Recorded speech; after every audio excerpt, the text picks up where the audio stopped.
नमः।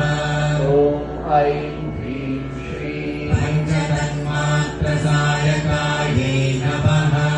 ॐ ऐं ह्रीं श्रीं निजारुणप्रभापूरमज्जब्रह्माण्डमण्डलायै नमः।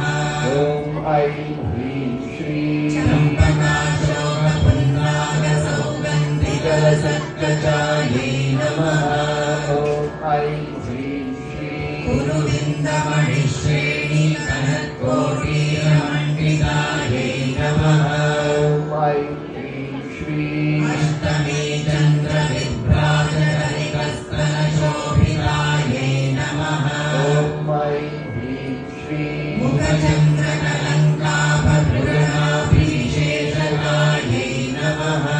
ॐ ऐं ह्रीं श्रीं मदनस्मरमाङ्गल्यगृहतोरणशिल्लिकायै नमः। ॐ ऐं ह्रीं श्रीं वक्रलक्ष्मीपरीवाहचलन्मीनाभलोचनायै नमः। ॐ ऐं ह्रीं श्रीं नवचम्पकपुष्पाभनासादण्डविराजितायै नमः। ॐ ऐं